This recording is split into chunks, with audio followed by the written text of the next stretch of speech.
Yang pertama aku bakal ngejelasin pengertian dari sumber daya manusia. Sumber daya manusia merupakan area sentral dan penting bagi pencapaian tujuan dalam suatu perusahaan. Karena perusahaan dapat bergerak dengan baik dan benar dengan keterampilan karyawan dan kualitas sumber daya manusia. Kemudian mengelola sumber daya manusia yang strategis. Peran strategis manajemen sumber daya manusia adalah untuk menggerakkan kinerja organisasi. Departemen sumber daya manusia di perusahaan-perusahaan saat ini tidak saja menyokong tujuan-tujuan strategis, tetapi juga secara aktif berusaha mengejar rencana rutin dan terpadu dalam memajukan kinerja organisasi. Terdapat 3 peran penting pendekatan strategis. Yang pertama, semua manajer terlibat dalam manajemen personalia. Yang kedua, karyawan dipandang sebagai aset. Karyawan bukan bangunan atau mesin dapat memberikan energi saing kepada perusahaan. Yang ketiga, manajemen sumber daya manusia adalah proses yang tepat untuk menggabungkan strategis dan tujuan organisasi dengan pendekatan yang tepat untuk manajemen sumber daya manusia. Beberapa isu strategi saat ini yang perlu dipertimbangkan manajer adalah: yang pertama, orang yang tepat untuk menjadi lebih kompetitif di platform global. Yang kedua, orang yang tepat untuk meningkatkan kualitas, inovasi, dan layanan pelangganan. Yang ketiga, orang yang tepat untuk bertahan dari merger dan akuisisi.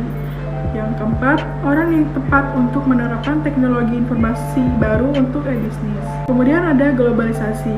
Persoalan yang menarik perhatian organisasi-organisasi hari ini adalah kompetisi dalam skala global dan kesuksesan strategi bisnis global suatu perusahaan berkaitan erat dengan keefektifan sumber daya manusia global yang digunakan perusahaan tersebut. Kemudian, ada dampak undang-undang federal terhadap manajemen sumber daya manusia. Tujuan undang-undang ini adalah untuk mengakhiri praktisi diskriminasi yang tidak adil bagi kelompok tertentu dan untuk menunjuk agen tenaga kerja untuk undang-undang ini. Mencari orang yang tepat atau mencari tenaga kerja yang tepat dapat dilakukan dengan beberapa cara. Yang pertama yaitu dengan melakukan perencanaan sumber daya manusia.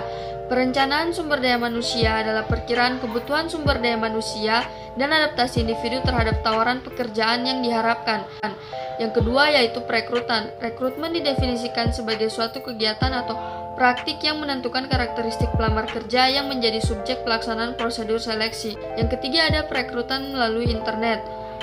Perekrutan secara online secara dramatis memperluas capaian perekrutan yang dilakukan organisasi dengan menawarkan akses pada lebih banyak pelamar dan menghemat waktu serta uang. Terakhir ada seleksi. Seleksi merupakan proses menilai karakteristik pelamar pekerjaan dalam upaya menentukan kesesuaian antara karakteristik pekerjaan dan pelamar pekerjaan dengan menggunakan alat seleksi untuk menilai kualifikasi pelamar kerja. Contoh alat seleksi yaitu formulir lamaran, wawancara, tes pekerjaan, dan pusat penilaian. Mempertahankan tenaga kerja efektif. Upaya mempertahankan tenaga kerja yang efektif terdiri atas 1. Kompensasi. Kompensasi atau compensation adalah semua pembayaran yang berupa uang dan semua barang atau komoditas yang digunakan sebagai pengganti uang untuk memberi penghargaan pada pegawai. 2. Sistem upah dan gaji. Idealnya, strategi manajemen untuk organisasi haruslah menjadi faktor penting penentu dari fitur-fitur dan operasional sistem pembayaran. 3. Keuntungan. Beberapa keuntungan diharuskan oleh undang-undang seperti jaminan sosial, kompensasi pengangguran, dan kompensasi pekerja. 4. Pemberhentian. Manfaat pemberhentian dalam mempertahankan tenaga kerja, yaitu pegawai yang kinerjanya memang buruk dapat Anda keluarkan dengan cara wawancara keluar. Mengelola talenta. Yang pertama yaitu pelatihan dan pengembangan. Pelatihan dan pengembangan mewakili upaya terencana yang dilakukan perusahaan untuk memfasilitasi pembelajaran bagi pegawai tentang keterampilan dan perilaku yang berhubungan dengan pekerjaan. Yang kedua, penilaian kinerja. Penilaian kinerja terdiri atas langkah-langkah pengamatan dan penilaian kinerja pegawai, pencatatan penilaian, dan pemberian umpan balik pada para pegawai. Kesimpulan, mengelola SDM merupakan cara untuk mendapatkan sekaligus mempertahankan tenaga kerja karyawan yang efektif dengan strategi dan upaya-upaya yang sudah ditentukan agar dapat mencapai tujuan-tujuan mereka.